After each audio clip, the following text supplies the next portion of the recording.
Police file.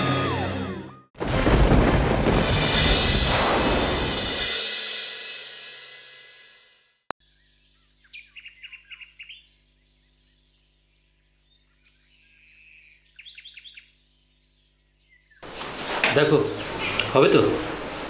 হয়ে নিতে হবে। হয়ে নিতে হবে। সব বুঝিয়েছো তো? আমাকে ডাকছিলে মামি?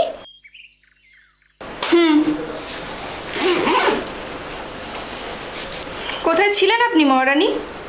ডেকে ডেকে আপনার তো আবার পাত্তাই পাওয়া যায় না। আমি তো রান্নাঘরে ছিলাম মামি, রান্না করছিলাম। বলছি আমি যে কদিনের জন্য বাপের বাড়ি যাচ্ছি সেটা মাথায় আছে আশা করি। হ্যাঁ মামি। তা বাড়ির সবার খেয়াল রেখো মহারানী। সারাদিন ওই বন্ধুদের সাথে পাড়া টুকলিয়ে বেরিও না। আমি তো বাড়ির সব কাজই করি মামি। ও, তুই বাড়ির সব কাজ করিস? মানে তুই কি বলতে চাইছিস আমি সারাদিন বসে থাকি? আমি সেটা কখন বললাম মামি? আমি তো এরকম কথা একবারও বলিনি। বলো।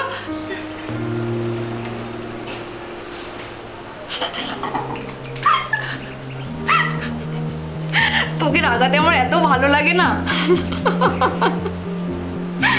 আচ্ছা শোন না, বাড়ির সবার সাথে সাথে নিজেরও খেয়াল রাখবি কেমন? কি গো? চলো, আমাকে দাও, চল চল, দেরি হয়ে যাচ্ছে। বাসটা পাবো তো? আরে হ্যাঁ।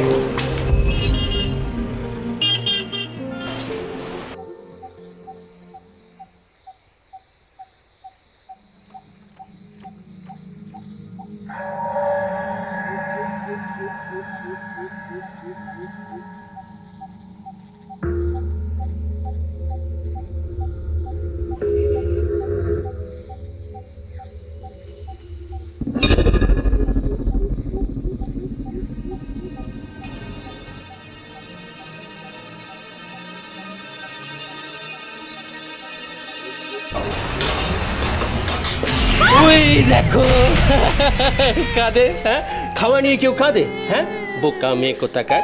যা, এই একটুখানি খেয়ে নিতে হবে, খেয়ে নিলে আমরা বেরু বেরু করতে যাবো। হ্যাঁ, আমি খাবো না বললে হবে? হ্যাঁ, খাবো না, একটুখানি একটুখানি একটুখানি এক্ষুনি খাওয়া হয়ে যাবে, আমরা বেরু বেরু করতে চলে যাবো। মুখ খোলো, মুখ খোলো। এই তো বাহ শিবু, দেখছি একেবারে বাবা হয়ে গেছি। ভাগ্নি তোকে মামা থেকে বাবা বানিয়ে দিল রে। যা বলেছো মা। হ্যাঁ, আমার বিয়ে হওয়ার আগেই আমার ভাগ্নি আমাকে বাবা বানিয়ে দিয়েছে। ওই দেখো কি দিচ্ছে না, কত কত, একটু খেয়ে নাও, একটু খেয়ে নাও, খেয়ে নাও, হাঁ করো, হাঁ করো, একটু একটু একটু। বাহ বাহ। কিরে শিবু, আজ কাজে যাবি না? হ্যাঁ যাবো। তা যাবি যদি এত দেরি করছিস কেন শুনি? তোমার আমার কাজ নিয়ে এত মাথা ব্যথা কেন? তুমি নিজে কাজে যাওনি কেন? তোর বাবার জন্যই তো, তেনারও তো ওইদিকে কাজ আছে, বললো একসঙ্গে যাবে তাই। চলো চলো চলো, আমি তৈরি। আরে নাতনিকে দেখছি না? স্নানে গেছে। ও কিরে শিবু, তোর আর কাজ নেই? তাতে স্নান করে বেরিয়ে পর কাজে। ও বাবা, যাবো বলছি তো, তোমরা যাও। ওই তো এসে গেছে। এই শোন বুড়ি, বাসনগুলো মেজে ফেলবি, ধুয়ে ফেলবি, আমরা বেরোচ্ছি রে। হ্যাঁ হ্যাঁ ঠিক আছে, সাবধানে যাও।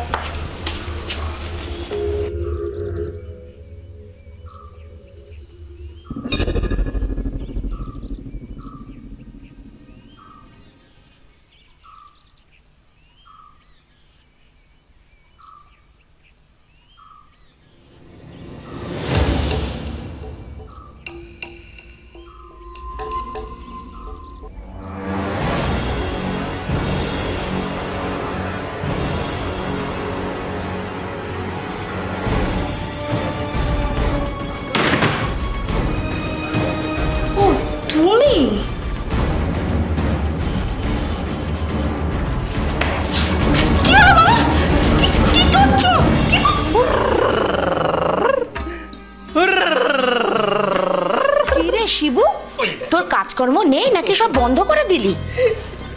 মা, ওর মুখ দেখলে আমার আর কোনো কাজ করতে ইচ্ছে করে না, জানো তো। দেখ, ও তোর যেমন ভাগ্নি, আমাদেরও তো নাতনি। তোর বাবার আর আমারও ওর প্রতি দায়িত্ব আছে, তাই বলে সারাক্ষণ তোর মতো ওকে নিয়ে তো আমরা ঘরেতে বসে নেই। কাজও করছি, ওকেও দেখছি, তুইও কর।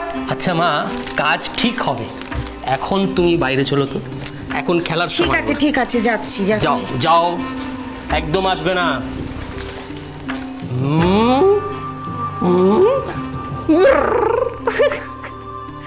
এক পুরুষের সাথে এক নারীর সম্পর্কের সমীকরণ কি সেই নারীর বয়স বাড়ার সাথে সাথে পরিবর্তিত হয়? নিশ্চয়ই নয়। আজকের পুলিশ পালসের এই পর্বে আমরা আপনাদেরকে দেখাবো এমনই এক সত্য ঘটনা, যেখানে এক পুরুষের চোখে এক নারী কোনো এক বয়সে কন্যা, আবার কোনো এক বয়সে এসে কামনার পাত্রী হয়ে ওঠে। ঘটনাটি ঘটে 2022-এর জুলাই মাসে নিমতা থানার অধীনে। অহনা শিকদার, বয়স 17, মাত্র 3 বছর বয়সেই সে হারায় তার বাবা মাকে। অহনা তার বাবা মার সঙ্গে থাকতো উত্তরপ্রদেশের আগ্রায়। সেখানে হঠাৎ একদিন তার জীবনে নেমে আসে সেই ভয়ঙ্কর অন্ধকার। দিশাহারা ছোট্ট অহনার ঠাঁই হয় নিমতায়, তার এক দুঃসম্পর্কের মামার বাড়িতে। मैं सोचता हूँ इस बच्ची लड़की का क्या होगा, कौन देखेगा इसे। 3 साल के उम्र में बाप माँ को खो दिया, बहुत दुख होता है। क्या पता इस छोटी बच्ची का कोई है भी क्या? इतनी छोटी इस उम्र में माँ बाप कोई भी नहीं है, कौन देखेगा इसको? मैं देखूंगा। आप? हाँ, मैं इसका मामा हूँ। इसे मैं अपने साथ कलकत्ता ले जाऊंगा। কিরে, হ্যাঁ আমার সাথে যাবি তো? তুই কোনো চিন্তা করিস না, আমি তো আছি। তুই আমার সাথে আমার বাড়িতে থাকবি তো? এই তো সোনা মেয়ে, চলো, কোনো চিন্তা নেই, আমি আছি তো। হ্যাঁ, কোনো চিন্তা নেই। নিমতায় মামার বাড়িতে ধীরে ধীরে বড় হতে থাকে ছোট্ট অহনা। মামা শিবপ্রসাদ তাকে খুব ভালোবাসে, একেবারে নিজের সন্তানের মতন। তার সমস্ত আবদার মেটানোর চেষ্টা করে। পেশায় রাজমিস্ত্রি শিবপ্রসাদ অহনাকে বাড়ির কাছের এক স্কুলে ভর্তি করে দেয়। অহনার যাবতীয় খরচা খরচ শিবপ্রসাদ নিজেই করে। সে কখনো অহনাকে তার কাজ ছাড়া করে না। কিন্তু এক সময় অহনা স্কুল ছুট হয়ে যায়, আর সে ধীরে ধীরে জড়িয়ে পড়ে সমস্ত পারিবারিক কাজে। রান্নাবান্না, কাপড় কাচা, বাসন মাজা, ঘর মোছা, সব কাজ সে একা হাতেই করতে থাকে। ভাই, একে তুই চিনিস? চিনব না কেন? আরে এ তো আমার ভাগ্নির বান্ধবী। আরে জানি তো ভাই, তোর পায়ে পড়ি ভাই, আমারটা হিললে করে দে ভাই, এর সাথে আমারটা সেটিং করে দে ভাই। আরে সে তো নয় বুঝলাম, কিন্তু তোর সাথে এর বয়সের ফারাক জানিস? আরে সেটা তো তোকেই সেট করতে হবে ভাই, দরকার পড়লে তোর ভাগ্নির সাহায্য নে না। এই বুড়িকে এর মধ্যে নিয়ে আসবি না, আমি অন্যভাবে দেখছি। ভাই আই লাভ ইউ ভাই।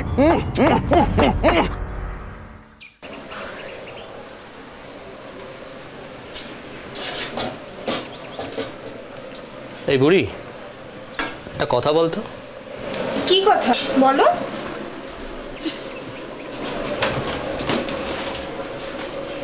বলছি তোর বান্ধবীটার কি নাম রে? আরে ওই যে যার বাবার বাজারে চালের দোকান। কে, শিউলি? হ্যাঁ শিউলি, রাইট। তাকে নিয়ে আবার তোমার কি দরকার পড়লো? আরে না, তেমন কিছু নয়, ওই আর কি। এই ও এখনো স্কুলে পড়ে। হ্যাঁ। আর তুই স্কুলটা ছেড়ে দিলি বল? সরো। হ্যাঁ, সবার কি আর সব ভালো লাগে? আমার ভালো লাগেনি, আমি ছেড়ে দিয়েছি। বেশ, ছেড়ে দিয়েছি।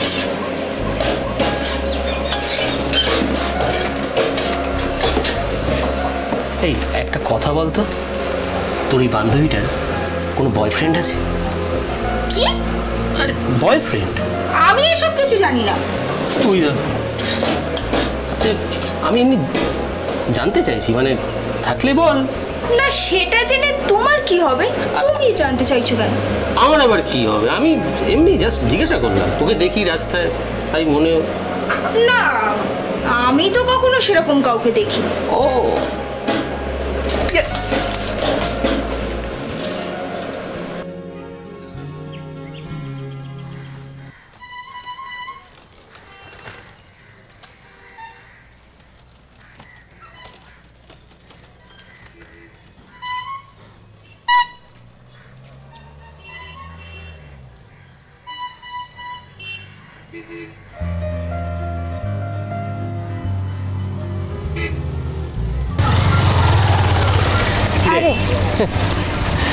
স্কুল থেকে ফিরছিস? হ্যাঁ, এই তো ছুটি হলো। বলছিলাম একটা কথা ছিল। হ্যাঁ বলো। একটু গোপনীয় কথা, কাউকে বলে দিস না। তো এত কিন্তু কিন্তু করছো কেন, বলো না কি কথা। ওই তুই এই পবিত্রকে চিনিস? পবিত্র? হ্যাঁ ওকে তো চিনি, আমাদের স্কুলে অনেকবার ঘুরঘুর করতে দেখেছি। কি ব্যাপার বলো তো, কোনো কেস আছে নাকি? আরে না না, কেস না, ওই একটা চক্করের চেষ্টা করছি। চক্কর? হ্যাঁ, কার সাথে? তুই বলি তুই চিনিস? আমি? কে বলো তো? তুই তো।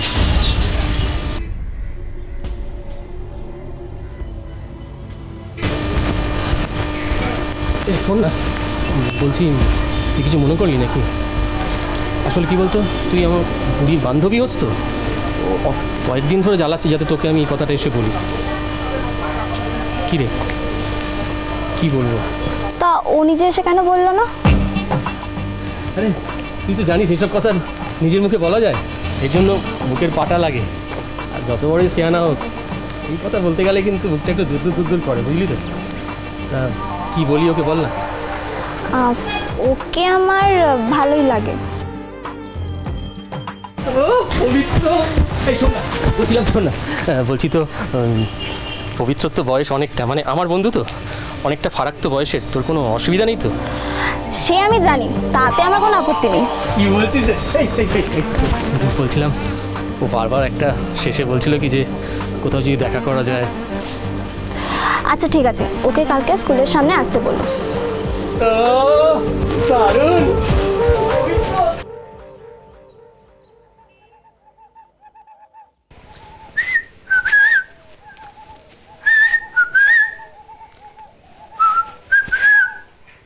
বুড়ি, সেটিংটা করে দিলাম। কার আবার সেটিং করে দিয়ে এলে? আরে ভাব, ওই দেখো, আরে ভাব ভাব। ক্লু দেবো? হ্যাঁ ক্লু দাও। তোর বান্ধবী। আমার বান্ধবী? হ্যাঁ তোর বান্ধবী শিউলি। শিউলি? শিউলির আবার তুমি কার সাথে সেটিং করে দিয়ে এলে? তোর পবিত্র মামা। পবিত্র মামা? হতেই পারে না। কি হতে পারে না? কি হতে পারে না? কি? আরে পবিত্র মামা শিউলির বয়সের ফারাকটা তো দেখো। বয়সের ফারাক? বয়সের ফারাক? দাদু দিদার বয়সের ফারাক কত ছিল? চুপ! মা আর বাবার বয়সের ফারাক কত ছিল? আরে ওসব অনেক আগের যুগের কথা, এখন আর কেউ এত বয়সের ফারাকে বিয়ে করে না। বিয়ে করে না মানে? আমি ঠিক করেছি তোর বিয়ে আমার বয়সী কোনো ছেলের সাথে দেব। মানেটা কি? মানে না না না, আমি তোমার বয়সী কারোর সাথে বিয়ে করব না। আমি তোকে কোলে পিঠে মানুষ করেছি, তোর ওপর অধিকার আমার বেশি। হ্যাঁ মামা, মামা লাগছে মামা। আমি তোর বিয়ে আমার বয়সী কোনো ছেলের সাথে। শোনো মামা, মামা লাগছে, আমাকে ছাড়ো। যদি বেগরবাই করেছিস না, বলে দিয়ে গেলাম।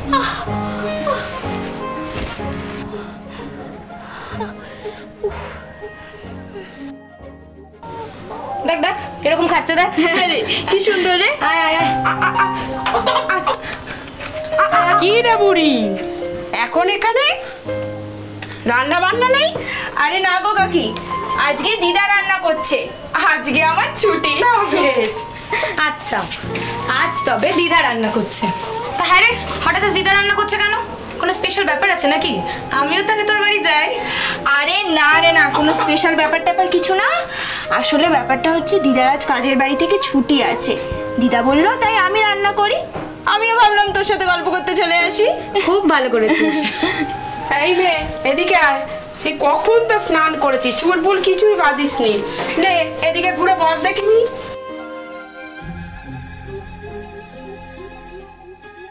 আসতে মা। আসতেই তো দিচ্ছি।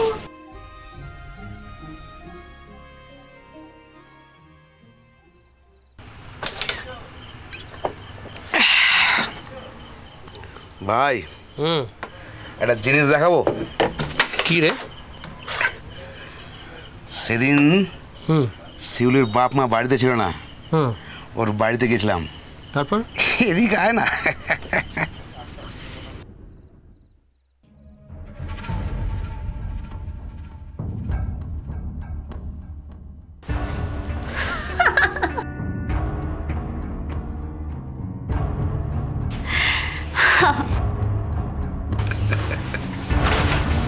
দেখ একদম ফুল মস্তি গুরু। তুমি জানো না তোমার জন্য তোমার ভাইয়ের ভাগে কি জুটেছে?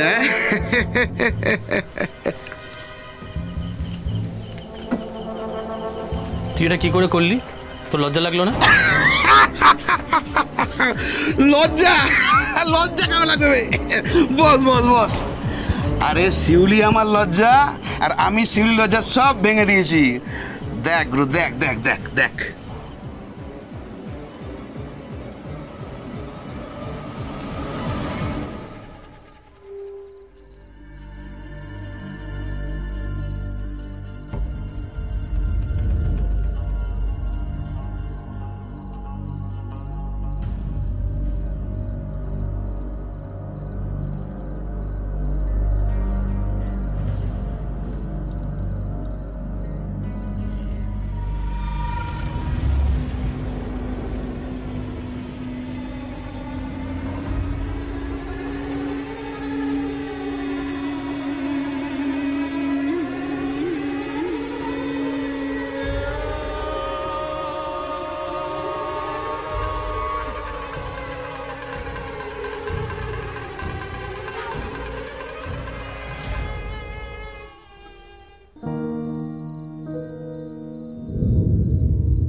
এই বুড়ি, তুই এখানে কি করছিস? ঘুমোসনি? আমার ঘুম আসছে না মামা। আমার না ছোটবেলার কথা মনে পড়ছে। ছোটবেলায় তুমি কি সুন্দর আমার মাথায় হাত বুলিয়ে ঘুম পাড়িয়ে দিতে। মামা, আজকে আমি তোমার পাশে শোবো? তুমি সেই ছোটবেলার মতো আমার মাথায় হাত বুলিয়ে ঘুম পাড়িয়ে দেবে? তুই ঘুমাবি? আচ্ছা আয় ঘুমো।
হ্যাঁ বুড়ি, তোরা কতক্ষণ লাগবে?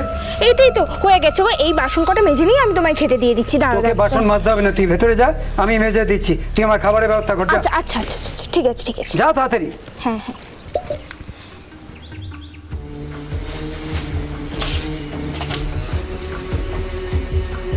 শিবু, বসে আছিস যে, কাজে বেরোসনি? না, আজ কাজ নেই। কেন? তোর কাজ থাকবে কি করে? তুই তো প্রত্যেকদিন দেরি করে যাস। এইভাবে আস্তে আস্তে দেখবি কোনোদিন আর কাজই পাবি না।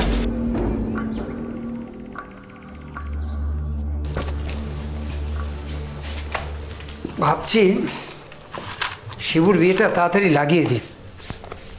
কি হঠাৎ এমন চিন্তা এলো কেন তোমার মাথায়? কেন? চিন্তাটাই খারাপ? না না, খারাপ হবে কেন, কিন্তু হঠাৎ তুমি ছেলের বিয়ে নিয়ে এত ক্ষেপে উঠলে কেন? দেখো উমা, ঘরে মেয়ে বড় হচ্ছে, বয়সী ছেলে রয়েছে।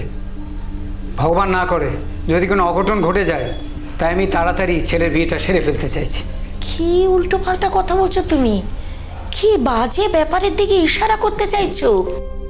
জানো, বুড়িকে কিন্তু শিবু নিজের মেয়ের মতো ভালোবাসে, আর বাবা হয়ে তুমি নিজের ছেলেকে চিনতে পারলে না? ঠিক। বাপ বলেই তো নিজের ছেলেকে খুব ভালো চিনি, তাই আগে ভাগে সতর্ক হওয়ার চেষ্টা করছি। শিবুর সাথে তুমি কালই কথা বলবে, আমি মেয়ের খোঁজ লাগাচ্ছি। রামপ্রসাদ 1 মাসের মধ্যেই ছেলে শিবপ্রসাদের বেশ ধুমধাম করে বিয়ে দিয়ে দেন। বাড়িতে বউ হিসেবে আসে অর্পিতা। ছেলের বিয়ে দিয়ে রামপ্রসাদ একটু নিশ্চিন্ত হন। আরে কি করছে বলো তো, দাও না। দেবো না, কি করবে? হ্যাঁ, ছাড়ো তো।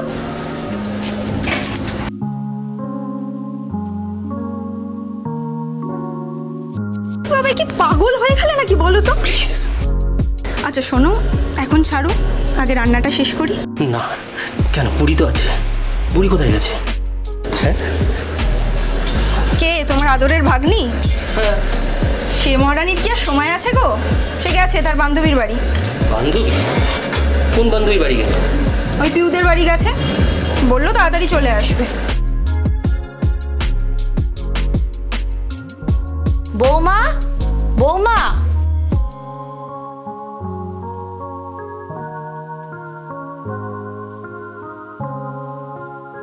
বৌমা, বৌমা, রান্নাঘরে রয়েছে অথচ সাড়া দিচ্ছ না যে? শুনতে পাইনি মা, বলো কি বলবে? না, রান্না বসিয়েছো কিনা সেটাই জানতে চাইছি।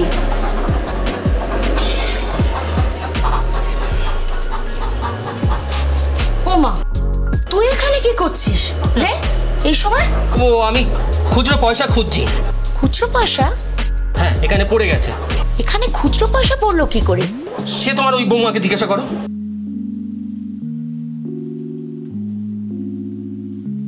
খোঁজ, খুচরো পয়সা খোঁজ।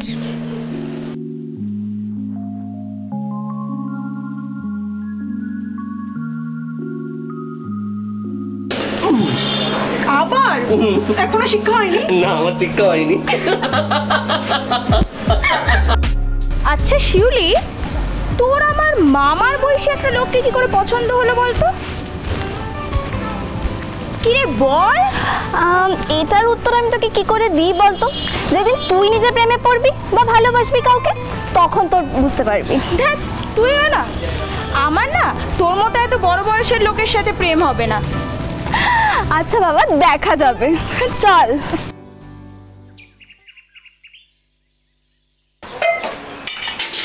কিরে বুড়ি, নোংরা জামা কাপড়গুলো তো সাবানে সকাল থেকে ভেজানো রয়েছে, যা গিয়ে কেচে দে। হ্যাঁ হ্যাঁ দিদা, আমি এক্ষুনি যাচ্ছি। আসলে ওই মামিকে একটু রান্নায় সাহায্য করে দিচ্ছিলাম। সে তো তুমি করছিলে মহারানী, কিন্তু তুমি তো আমাকে এটা জানাওনি যে আজকে এখনো তোমার জামা কাপড়টা কাঁচা হয়নি। না মামি, মানে আমি ওই মানে কি আমি করছিস তুই? যা আগে গিয়ে জামা কাপড় কাচ, যা। যাচ্ছি।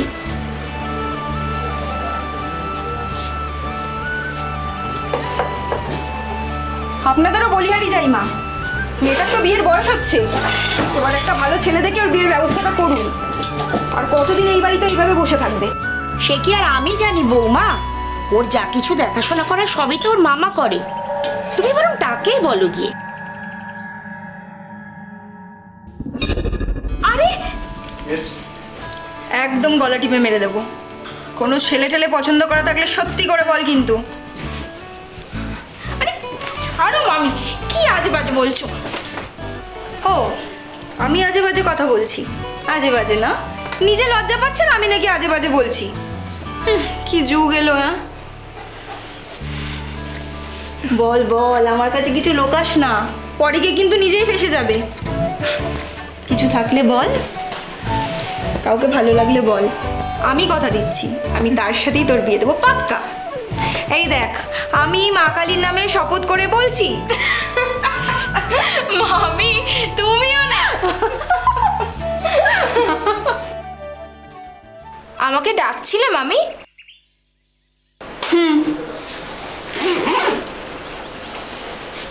কোথায় ছিলেন আপনি মহারানী? ডেকে ডেকে আপনার তো আবার পাত্তাই পাওয়া যায় না। আমি তো রান্নাঘরে ছিলাম মামি, রান্না করছিলাম। বলছি আমি যে কদিনের জন্য বাপের বাড়ি যাচ্ছি সেটা মাথায় আছে আশা করি। হ্যাঁ মামি, তা বাড়ির সবার খেয়াল রেখো মহারানী। সারাদিন ওই বন্ধুদের সাথে পাড়া টুকলিয়ে বেরিও না।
এতদিন দুধ কলা দিয়ে কালসাপ পুষেছি আমরা।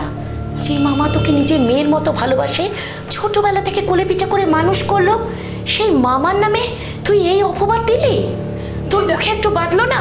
দিদা তুমি আমাকে একটা বারের জন্য বিশ্বাস করো দিদা, আমার কথাটা তুমি শোনো।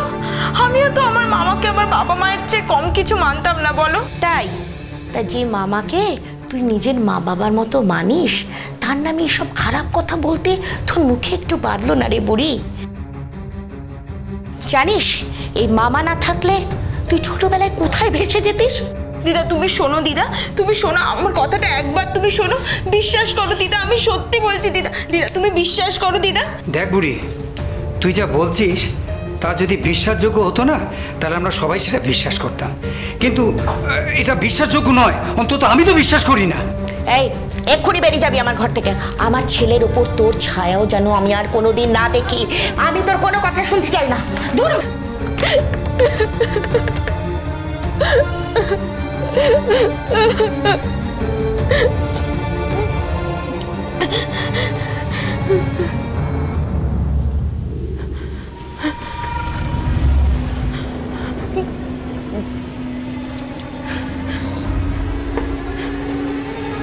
কিরে, মা আর বাবাকে নালিশ করতে গেছিলিস?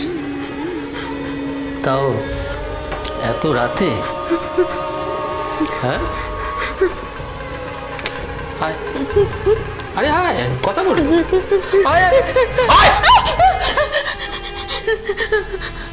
কি মনে হলো? হ্যাঁ মা আর বাবা বিশ্বাস করবে? করেছে বিশ্বাস? হ্যাঁ তোর মনে আছে তো আমি তোর সাথে কি করেছি? মনে নেই? মনে করাতে হবে?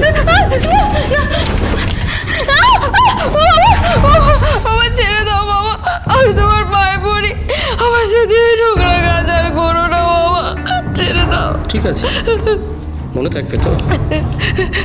তারপর তোর মামি আসবে, মামির সাথে হঠাৎ করে সব বলতেই যাবি, তাই তো?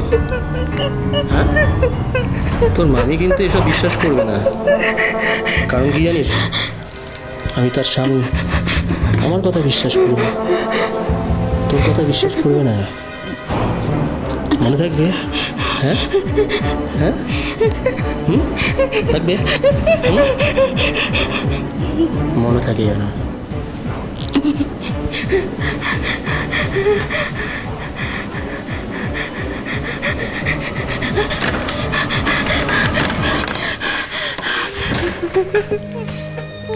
পনেরো দিন বাপের বাড়িতে কাটিয়ে অর্পিতা ফিরে আসে তার শ্বশুর বাড়িতে, আর ফিরে এসেই দেখে যে ছটফটে হাসি খুশি অহনা কেমন চুপ করে গেছে। একটু আনমনাও সন্দেহ হয় অর্পিতার।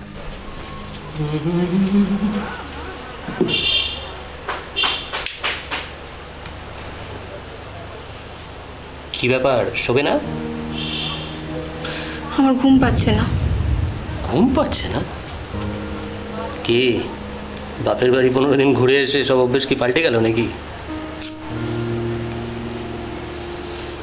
তোমরা আমার থেকে কিছু একটা লুকোচ্ছ। লুকোচ্ছি? কি বলছো? আর খুলে বল। ওই রকম একটা হাসি খুশি মেয়ে বাড়ি ফেরার পর থেকেই দেখছি কেমন যেন একটা চুপ মেরে গেছে। কি হয়েছে বুড়ির? বুড়ির আবার কি হবে? কি আবার হবে বুড়ির? কিছু হলে কালকে জিজ্ঞাসা করবো। তাহলে ও এরকম অস্বাভাবিকভাবে চুপ করে আছে কেন? শরীর টরীর ঠিক আছে তো বুড়ির? আরে না না, শরীর ঠিক আছে। শরীর কিছু হলে ঠিক আছে, কাল জিজ্ঞাসা করে নেবো কিছু হলে। হ্যাঁ গো, কোনো বাজে ছেলের চক্করে ঠক্করে পড়েনি তো আমাদের বুড়ি? আরে কি যা তা বলছো? বাজে ছেলের চক্করে পড়লে আমি জানবো না? আমি না বাড়ি ফিরে মাকেও জিজ্ঞাসা করলাম, উনিও দেখলাম ঠিক তেমনভাবে কোনো উত্তর দিলেন না। বাহ, বাপের বাড়ি থেকে এসে গোয়েন্দাগিরি চালু করে দিয়েছে। হ্যাঁ, কিছু জিজ্ঞাসা করা হলে তো আমাকে সরাসরি জিজ্ঞাসা করতে পারতে। আমি যখন বাড়ি ফিরেছি তুমি কি ঘরে ছিলে? ছিলে না তো, মা ছিল। বুড়িটাকে কতবার ডাকলাম, তাও মেয়েটা কিছুতেই আমার কাছে আসলো না। ওকে দেখে না মনে হচ্ছিল মনে মনে কেমন যেন একটা ভয় ভয় আছে ও। আরে বাবা, কোনো ভয়ে কিছু থাকলে আমি তো বললাম জিজ্ঞাসা করব। তুমি আবার এত কিছু মাথায় নিচ্ছ কেন? চলো ঘুমাবে, চলো, আসো আসো আসো, ঘুমাও, কাল আমি ঠিক জিজ্ঞাসা করে নেবো।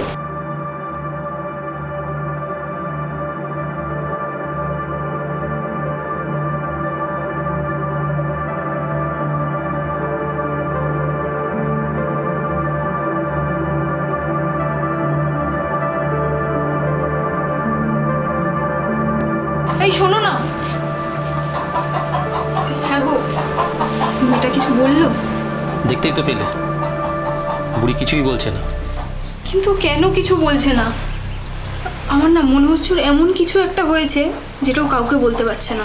এই শোনো, নিজের মনের কথা না এত বেশি শুনো না। হ্যাঁ, ও কিছু না বললে আমরা জানবো কি করে?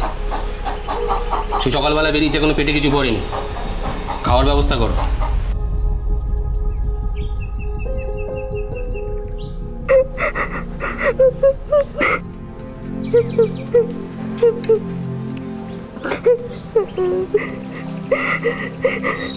কি ব্যাপার রে বুড়ি?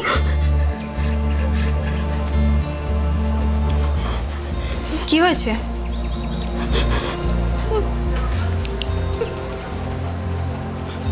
কি হয়েছে তুই আমাকেও বলবি না? তোমরা আমার কথা কেউ বিশ্বাস করবে না, আমি জানি ভাবি, তাই আমি আর কাউকে কিছু বলতে চাই না। কি এমন কথা?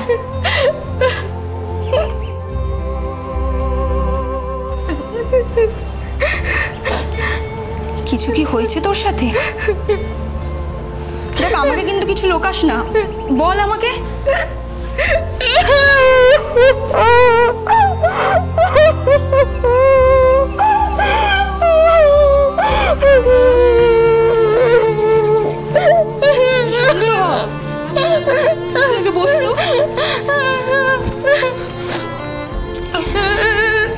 কি হয়েছে তুই আমাকে বল, আমি তোর কথা শুনবো।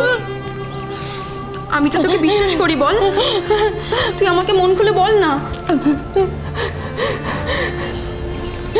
তুমি বাপের বাড়ি চলে গেলে আমি একদিন রান্নাঘরে রান্না করছিলাম, দাদু দিদা বাড়িতে ছিল না। হঠাৎ করে না মামা রান্নাঘরে ঢুকে আমাকে পেছন থেকে জড়িয়ে ধরে, আমি চমকে উঠলাম।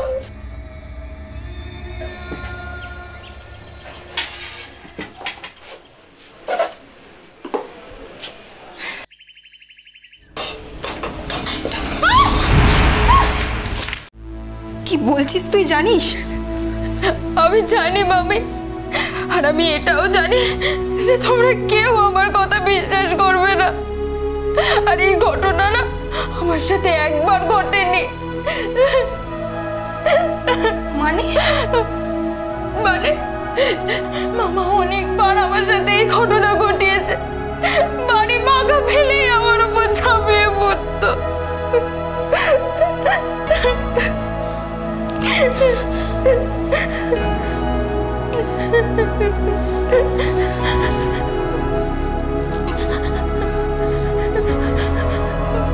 মাত্র 15টা দিনে এত কিছু ঘটে গেল।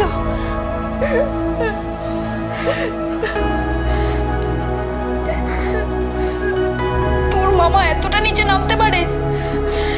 ছি!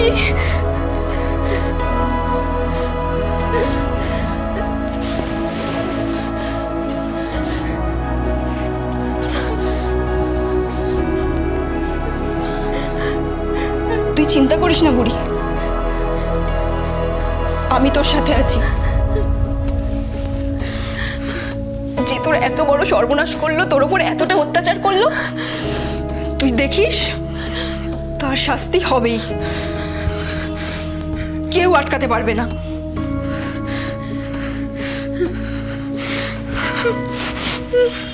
এরপর অর্পিতা অহনাকে সাথে নিয়ে তার নিজের বাপের বাড়িতে চলে যায়, আর তারপর তাকে নিয়ে দ্বারস্থ হয় পুলিশের। এফআইআর হয় শিবপ্রসাদের বিরুদ্ধে, কিন্তু শিবপ্রসাদ এখনো অ্যারেস্ট হয়নি, কারণ সে পলাতক। অর্পিতার সাহায্যে অনাথ অহনা নিজের জন্য লড়াইয়ে নেমেছে। আজ নয়তো কাল পুলিশ ঠিকই গ্রেপ্তার করবে শিবপ্রসাদকে। কিন্তু আমাদের প্রশ্ন হলো, এই কোন সমাজ যেখানে এক অনাথ ভাগ্নিকে তার নিজের মামার লালসার শিকার হতে হয়? এর প্রতিকার কি? আজকাল খবরের কাগজে, টিভিতে এরকম খবর আমরা প্রায় দেখি, কিন্তু আমরা কি একবারও ভেবে দেখেছি সেই মেয়েটির কথা, যে নিজের পরিবারের মধ্যেই এমন জঘন্য অপরাধের শিকার? আসুন আমরা ঐক্যবদ্ধ হয়ে দাঁড়াই সেই সব নিপীড়িত মেয়েদের পাশে এবং আইনের কাছে প্রার্থনা জানাই সেই সব জঘন্য মানসিকতার মানুষদের, যারা বাবা, মামা, কাকা, জেঠু, দাদু এই সব সম্পর্কগুলোকে কালিমালিপ্ত করে। আজ এই পর্যন্তই। পরবর্তী পর্বে ফিরে আসবো এরকমই কোনো সত্য ঘটনার চিত্ররূপ নিয়ে। ততক্ষণ সুস্থ থাকুন, সতর্ক থাকুন, সাবধানে থাকুন।